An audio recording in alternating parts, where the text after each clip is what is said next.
Why is this happening, Joseph? I don't know. I'm not sure I understand anything right now. Can't you do something? What? What would you have me do? Can't you heal him? Emma. Can't you raise him from the dead, Joseph? No, Emma. It doesn't happen that way. I can't just reach out my hand and raise the dead. Peter did it. I'm no Peter. But you're a prophet.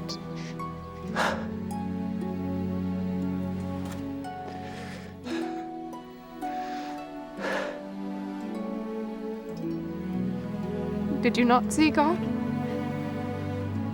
Did he not speak to you?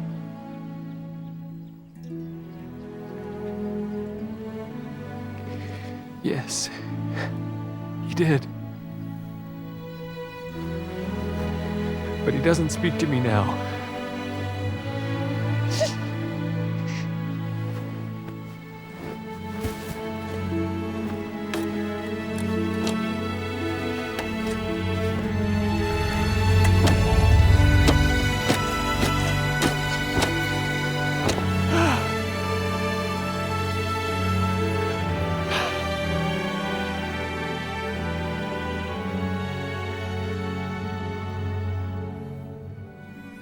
Welcome to our series about the witnesses of the Book of Mormon. My name is Camrey Bagley Fox, and back with us today we have Dr. Gerrit Dirkmaat, Associate Professor of Church History and Doctrine at Brigham Young University.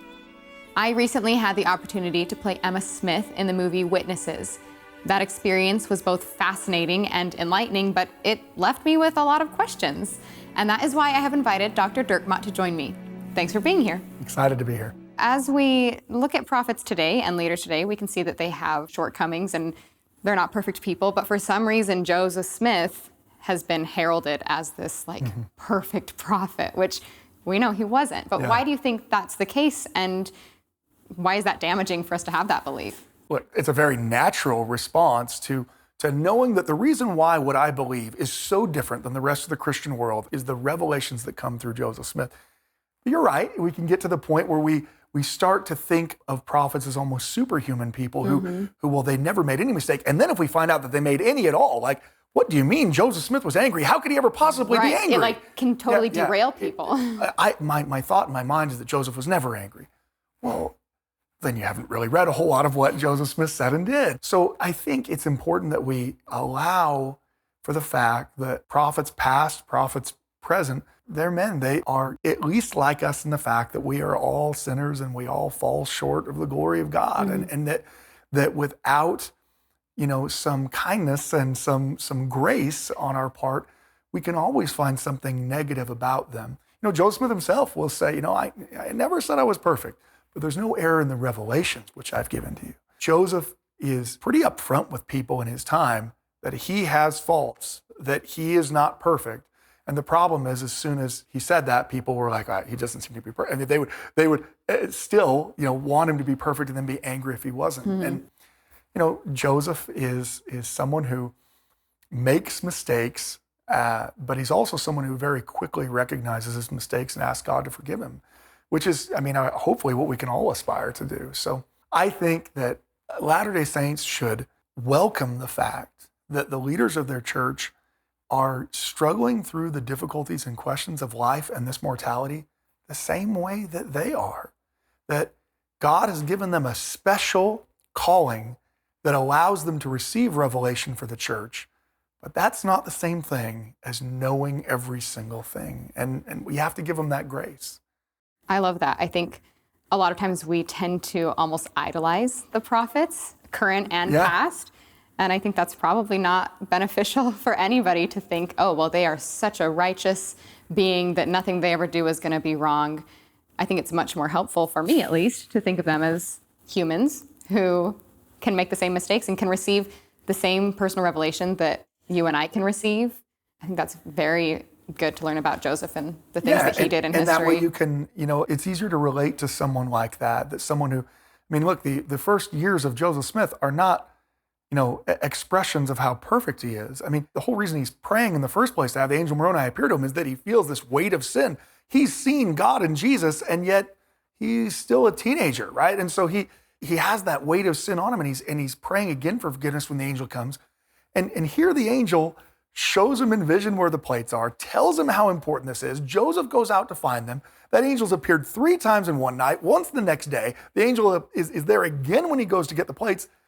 Even with all of that, Joseph's first thought when he sees the plates is, we're gonna be rich. You know what I mean? The goal, that it takes him years. It takes him 4 years to fully overcome that natural man. 4 years and his marriage to Emma, by the way, because he doesn't seem to get it right until, Yay, Emma. yeah. But once he marries Emma, it seems finally he's able to get past that block. But really, these are years of failure. How else could you look at them? He's supposed to be able to get the plates, but he can't. That's a lot more true of all of our lives than I think we want to admit. That all of us tend to judge other people and caricature them by their worst day. We take whatever the worst thing that's ever happened to them and we say, that's who that person is. But conversely, when we're talking about ourselves, we actually all hope that everyone judges us by our best day. I don't want you to judge me by who I was when I was 17. Hopefully you'll do it with who I am now. And so we need to afford people in the past that grace, that ability to grow. Absolutely. Thank you. You're welcome.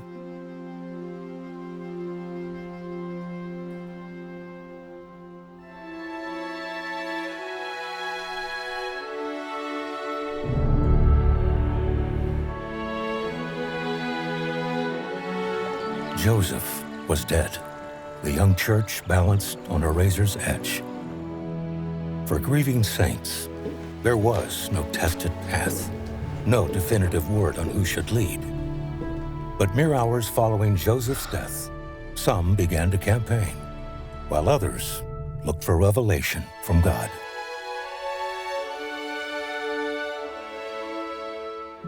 Be a part of the next chapter. Visit 6daysinAugust.com.